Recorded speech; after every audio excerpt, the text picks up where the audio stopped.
ఈ వీడియోని నేను మీ సౌలభ్యం కోసం 3 భాగాలుగా విభజించాను. అందులో మొట్టమొదటి భాగం రిటెన్షన్స్, రెండవ భాగం ఎఫ్బిఎం కార్డ్స్, మూడవ భాగం ఆక్షన్లో టార్గెట్ చేసేటువంటి ప్లేయర్స్. అందులో మొట్టమొదటి భాగంలోకి ఇప్పుడు వెళ్దాం. తెలుగు టైటన్స్ మొట్టమొదటిగా రీటైన్ చేసుకునే ప్లేయర్ విజయ్ మలిక్. లాస్ట్ సీజన్లో తన కెరియర్ బెస్ట్ పర్ఫార్మెన్స్ని అందించాడు విజయ్ మలిక్. 172 రైట్ పాయింట్స్ని సాధించాడు. సో ఈ ప్లేయర్ని ఖచ్చితంగా రీటైన్ చేసుకుంటుంది తెలుగు టైటన్స్. అండ్ ఇతనితో పాటుగా డూ ఆర్ డైరెక్ట్ స్పెషలిస్ట్ ఆపద్ బాంధవుడు ఆశిష్ నర్వాల్ కూడా రీటైన్ అవుతాడు. లాస్ట్ సీజన్లో 120 రైట్ పాయింట్లను స్కోర్ చేశాడు ఆశిష్ నర్వాల్. సో ఖచ్చితంగా ఈ రైడర్ని కూడా రీటైన్ చేసుకుంటుంది తెలుగు టైటన్స్. వీళ్ళిద్దరితో పాటుగా left corner defender Ankit Jaglan కూడా ఖచ్చితంగా రీటైన్ అవుతాడు. లాస్ట్ సీజన్లో 45 ట్యాకిల్ పాయింట్స్ని స్కోర్ చేశాడు అంకిత్ జాగ్లాన్. లెఫ్ట్ కార్నర్ పొజిషన్లో ఒక సాలిడ్ డిఫెండర్లా కనిపించాడు కాబట్టి ఖచ్చితంగా ఈ డిఫెండర్ని కూడా రీటైన్ చేస్తుంది Telugu Titans. And left cover defender అయినటువంటి అజిత్ పవార్ని కూడా రీటైన్ చేసుకునేటువంటి అవకాశం ఉంటుంది. అండ్ వీళ్ళ నలుగురితో పాటుగా వీళ్ళు లాస్ట్ సీజన్ కోసం తీసుకున్నటువంటి ఎన్వైపీస్ కూడా రీటైన్ అవుతారు. వాళ్ళే రైట్ కవర్ డిఫెండర్ అయినటువంటి సాగర్ రావల్, రైట్ రైడర్ అయినటువంటి చేతన్ సాహు, రైట్ రైడర్ అయినటువంటి రోహిత్ రాఠీ, లెఫ్ట్ రైడర్ అయినటువంటి Nitin Rawal. And Pro Kabaddi season 12 కోసం కూడా నలుగురు కొత్త ఎన్వైపీస్ని సైన్ చేస్తుంది తెలుగు టైటన్స్. సో ఈ విధంగా 2 మెయిన్ కవర్స్, ఒక మెయిన్ లెఫ్ట్ కార్నర్, 2 మెయిన్ రైడర్స్తో పాటుగా ఆక్షన్కి వెళ్తుంది తెలుగు టైటన్స్. అండ్ 8 మంది ఎన్వైపీస్ కూడా వీళ్ళకి తోడవుతారు. ఇక ఆక్షన్లో ఎఫ్బిఎం కార్డ్ని ప్రయోగించే అవకాశం ఉన్నటువంటి ప్లేయర్స్ ఇద్దరే. అందులో మొట్టమొదటి ప్లేయర్ పవన్ కుమార్ షరావత్. గత సీజన్లో ఇంజరీ కన్సర్న్ ఉన్నటువంటి కారణంగా సరిగ్గా ఆడలేదు పవన్ కుమార్ షరావత్. కేవలం 13 మ్యాచ్లు మాత్రమే ఆడడం జరిగింది. 128 రైట్ పాయింట్స్ని మాత్రమే స్కోర్ చేయగలిగాడు పవన్ కుమార్ షరావత్. ఈ కారణంగా ఆక్షన్లో తన ప్రైస్ ట్యాగ్ మరింత డిప్ అయ్యేటువంటి అవకాశం ఉంటుంది. ఒక రీజనబుల్ ప్రైస్ ట్యాగ్లోనే తెలుగు టైటన్స్కి లభిస్తాడు పవన్ కుమార్ షరావత్. ఈ కారణంగా ఈ ప్లేయర్ పైన ఎఫ్బిఎం కార్డ్ని ప్రయోగించే అవకాశం ఉంటుంది. ఇక ఎఫ్బిఎం కార్డ్ని ప్రయోగించే సెకండ్ ప్లేయర్ క్రిషన్ ధుల్. ఒక బ్యాడ్ సీజన్తో ఒక ప్లేయర్ ఎంటైర్ కెరియర్ని మనం డిఫైన్ చేయలేం. కొన్నిసార్లు బ్యాడ్ సీజన్స్ వస్తూ ఉంటాయి, పోతూ ఉంటాయి. బట్ ఆ బ్యాడ్ సీజన్స్ తర్వాత ఎలా కంబ్యాక్ ఇవ్వాలో క్రిషన్ ధుల్ లాంటి ప్లేయర్స్కి బాగా తెలుసు. సో మరొక ఛాన్స్ ఇస్తే బాగుంటుంది క్రిషన్ ధుల్కి. లాస్ట్ సీజన్లో సరిగ్గా పర్ఫామ్ చేయనటువంటి కారణంగా మెజారిటీ టీమ్స్ క్రిషన్ ధుల్ కోసం బిడ్ చేయవు. ఈ నేపథ్యంలో ఎఫ్బిఎం కార్డ్ని ప్రయోగించి చాలా తక్కువ ప్రైస్ ట్యాగ్కి రీటైన్ చేసుకోవచ్చు తెలుగు టైటన్స్. ఇక ఆప్షన్లో Telugu Titans main target and main concentration right corner పైన ఉండేందుకు అవకాశం ఉంటుందని చెప్పాలి. లాస్ట్ సీజన్లో రైట్ కార్నర్ పొజిషన్ తెలుగు టైటన్స్కి ప్రధానమైనటువంటి వీక్ లింక్గా మారిందని చెప్పాలి. సో ఆ రైట్ కార్నర్ పొజిషన్ కోసం కొంతమంది ప్లేయర్స్ని తెలుగు టైటన్స్ టార్గెట్ చేస్తుంది.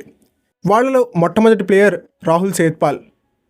ఒకవేళ బడ్జెట్ కాంప్లికేషన్స్ రీత్యా హర్యానా స్టీలర్స్ కనుక ఈ రైట్ కార్నర్ డిఫెండర్ని రిలీజ్ చేస్తే ఖచ్చితంగా టార్గెట్ చేస్తుంది తెలుగు టైటన్స్. ఒకవేళ రాహుల్ సేత్పాల్ కనుక దొరకకపోతే తెలుగు టైటన్స్ ఖచ్చితంగా గౌరవ్ ఖత్రి పైన టార్గెట్ చేసేటువంటి అవకాశం ఉంటుంది. ఏ కారణం చేతనైనా పునేరి పల్టన్ ఈ స్టార్ రైట్ కార్నర్ డిఫెండర్ని రిలీజ్ చేస్తే ఖచ్చితంగా టార్గెట్ చేస్తుంది తెలుగు టైటన్స్.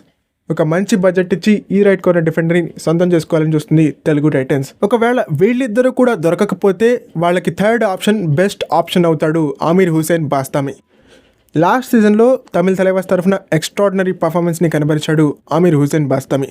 ఒకవేళ తమిళ తలైవాస్ కనుక ఈ డిఫెండర్ని రిలీజ్ చేస్తే ఖచ్చితంగా టార్గెట్ చేసేటువంటి అవకాశం ఉంటుంది తెలుగు టైటన్స్. ఒకవేళ మన టైం బాగాలేక ఈ ముగ్గురు డిఫెండర్స్ కూడా ఆప్షన్కి రాకుండానే ముందుగానే రీటైన్ అవుతే కనుక తెలుగు టైటన్స్కి బెస్ట్ ఆప్షన్ అవుతాడు సాహుల్ కుమార్. లాస్ట్ సీజన్లో పెద్దగా ఆడడానికి అవకాశాలు లభించలేదు సాహుల్ కుమార్కి. ఈ కారణంగా యూపీ యోధాస్ నుంచి తనకు తానుగానే వైదొలిగేటువంటి అవకాశం ఉంటుంది. ఖచ్చితంగా ఆప్షన్లోకి వచ్చేటువంటి అవకాశం ఉంటుంది సాహుల్ కుమార్. గత కొన్ని సీజన్స్గా జైపూర్ పింక్ ప్యాంథర్స్కి తను ఎలాంటి సర్వీసెస్ని అందించాడో మనందరికీ కూడా బాగా తెలుసు. సో మంచి డిఫెండర్ కాబట్టి ఖచ్చితంగా టార్గెట్ చేసేటువంటి అవకాశం ఉంటుంది తెలుగు టైటన్స్. ఈ విధంగా చేసినట్టయితే మనకి మెయిన్ ప్లేయర్ గాను అలాగే బ్యాకప్ గాను 2 స్టార్ రైట్ కార్నర్ డిఫెండర్స్ లభిస్తారు. ముఖ్యంగా గత కొన్ని సీజన్స్గా తెలుగు టైటన్స్కి right corner position main weak లింక్గా మారింది. సో మనకు మెయిన్ వీక్ లింక్గా ఉన్నటువంటి రైట్ కార్నర్ పైన ఎక్కువగా కాన్సన్ట్రేట్ చేసి ఇన్వెస్ట్ చేసేటువంటి అవకాశం ఉంటుంది తెలుగు టైటన్స్. ఇక నెక్స్ట్ అంకిత్ జాగ్లాన్కి ఒక మంచి బ్యాకప్ డిఫెండర్ని తీసుకోవాలి తెలుగు టైటన్స్. లెఫ్ట్ కార్నర్లో మనకు ఒక సాలిడ్ డిఫెండర్ ఉన్నాడు. బట్ తనకు కనుక ఇంజరీ జరిగితే బ్యాకప్ చేయడానికి ఒక మంచి డిఫెండర్ మనకి లేడు. సో ఈ నేపథ్యంలో కబూర్ దహాంగి అనేటువంటి లెఫ్ట్ కార్నర్ డిఫెండర్ని తెలుగు టైటన్స్ టార్గెట్ చేయొచ్చు. తను మంచి బ్యాకప్గా అంకిత్ జాగ్లాన్కి నిలిచేటువంటి అవకాశం ఉంటుంది. నెక్స్ట్ కవర్స్కి కూడా మంచి బ్యాకప్స్ని తీసుకోవాలి తెలుగు టైటన్స్. అండ్ ఆ తర్వాత మెయిన్గా మనం కాన్సన్ట్రేట్ చేయాల్సింది పవన్కి బ్యాకప్ని కొనాలి. పవన్ పూర్తి స్థాయి మ్యాచ్లు గత కొన్ని సీజన్స్గా ఆడట్లేదు. ప్రో కబడ్డీ సీజన్ 11లో కూడా పవన్ సరావత్ని ఘోరంగా మిస్ అయింది తెలుగు టైటన్స్. సో ఈ నేపథ్యంలో పవన్ని తక్కువ ప్రైస్ ట్యాగ్కి తీసుకుని అతనికి మంచి బ్యాకప్ని కొనుక్కోవాల్సి ఉంటుంది తెలుగు టైటన్స్. ఈ టాస్క్ని కంప్లీట్ చేయడానికి కొన్ని పర్ఫెక్ట్ ఆప్షన్స్ గురించి ఇప్పుడు మాట్లాడుకుందాం. నరేందర్ కండోలా గత కొన్ని సీజన్స్గా తమిళ తలైవాస్కి ఎలాంటి పర్ఫార్మెన్స్ ఇస్తున్నాడో మనందరం కూడా చూస్తూ వస్తున్నాం. బట్ లాస్ట్ సీజన్లో కొన్ని అనివార్య కారణాల వల్ల తను సరిగ్గా ఆడలేదు.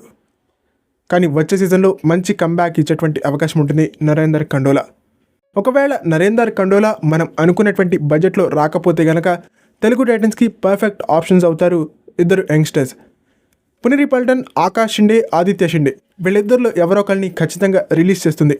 ఆ రిలీజ్ చేసినటువంటి క్రమంలో ఈ ఇద్దరు రైడర్స్లో ఒక రైడర్ని ఖచ్చితంగా టార్గెట్ చేయాలి తెలుగు టైటన్స్. ఇలా టార్గెట్ చేసి తీసుకున్నట్టయితే కనుక పవన్కి మంచి బ్యాకప్ తెలుగు టైటన్స్కి లభిస్తాడని చెప్పాలి. అండ్ ప్రతీక్ దహియా సైతం తెలుగు టైటన్స్కి పర్ఫెక్ట్ ఆప్షన్లా కనిపిస్తున్నాడు. హ్యాండ్కి జరిగినటువంటి ఇంజరీ కారణంగా లాస్ట్ సీజన్లో పూర్తి స్థాయి మ్యాచ్లు ఆడలేదు. ఈ కారణంగా ఆప్షన్లో మినిమం బడ్జెట్కే తెలుగు టైటన్స్కి లభిస్తాడు ప్రతీక్ దహియా. సో ప్రతీక్ దహియాని తీసుకున్నట్టయితే మంచి పొటెన్షియల్ ఉన్నటువంటి యంగ్స్టర్ కాబట్టి చక్కగా గ్రూమ్ చేసుకోవచ్చు. ఫ్యూచర్లో ఈ రైడర్ తెలుగు టైటన్స్కి మెయిన్ రైడర్గా మారిన ఆశ్చర్యపోవాల్సినటువంటి ఆవశ్యకత లేదని చెప్పాలి. ప్రతీక్ దహియా మంచి పొటెన్షియల్ అండ్ హంగర్ ఉన్నటువంటి రైడర్ కాబట్టి తెలుగు టైటన్స్కి ఖచ్చితంగా బెటర్ పర్ఫార్మెన్స్ని ఇస్తాడు. ప్రతీక్ దహియాకి లాస్ట్ సీజన్లో లభించాల్సినటువంటి అవకాశాలు లభించలేదు. బట్ అవకాశాలు లభిస్తే కనుక కిషన్ హుడా గారు తనని ఎంకరేజ్ చేస్తే కనుక మరింత బాగా పర్ఫామ్ చేసేటువంటి అవకాశం ఉంటుంది ప్రతీక్ దహియా. సో ఈ రైడర్స్ పవన్ సరావత్కి సరైనటువంటి బ్యాకప్స్గా నిలుస్తారు. సో ఈ విధంగా ఓవరాల్ టీం మనం చూసుకున్నప్పుడు పవన్ సరావత్ మెయిన్ రైడర్గా ఆడేటువంటి అవకాశం ఉంటుంది. ఒకవేళ తను ఇంజూర్డ్ అయితే కనుక మంచి young riders like Akash Shinde, Aditya Shinde, Prateek Dahiya వీళ్ళలో ఎవరో ఒకళ్ళు పవన్ సరావత్ని రిప్లేస్ చేసేటువంటి అవకాశం ఉంటుంది. అండ్ ఆశిష్ నర్వాల్, విజయ్ మలిక్ ఎలానో మన టీంతో పాటు ఉంటారు. అండ్ ప్రఫుల్ జవారీ లాంటి యంగ్ రైడర్స్ కూడా మనకి తోడుంటారు. ఇక డిఫెన్స్ విషయానికి వచ్చినట్టయితే కనుక సాహుల్ కుమార్ వచ్చిన తర్వాత తెలుగు టైటన్స్ డిఫెన్స్ బాగా పర్ఫామ్ చేసేందుకు అవకాశం ఉంటుంది. అంకిత్ జగ్లాన్, అజిత్ పవార్, సాగర్ రావల్ వీళ్ళ ముగ్గురు లాస్ట్ సీజన్లో కలిసి ఆడారు కాబట్టి బాగా పర్ఫామ్ చేసేందుకు అవకాశం ఉంటుంది. వీళ్ళ ముగ్గురి మధ్య కోఆర్డినేషన్ అండ్ కాంబినేషన్ బాగా వచ్చేటువంటి ఛాన్స్ ఉంటుంది. ఈ విధంగా ఓవరాల్గా చూసుకున్నప్పుడు తెలుగు టైటన్స్లో మంచి రైడింగ్ బ్యాకప్స్ ఉంటాయి అండ్ డిఫెన్స్ కూడా మరింత బలపడి బాగా పర్ఫామ్ చేసేందుకు అవకాశం ఉంటుందని చెప్పాలి. సో ఓకే, ఇది ఫ్రెండ్స్ ఈ వీడియో కనుక మీకు నచ్చినట్టయితే లైక్ చేయండి, షేర్ చేయండి, మన ఛానల్ని సబ్స్క్రైబ్ చేసుకుని పక్కన ఉన్న బెల్ ఐకాన్ ప్రెస్ చేసి ఆల్ ఆప్షన్లో సెట్ చేసేసుకోండి. అండ్ ఇలాంటి మరిన్ని వీడియోస్ కోసం ఛానల్ని డైలీ ఫాలో అవడానికి ట్రై చేయండి.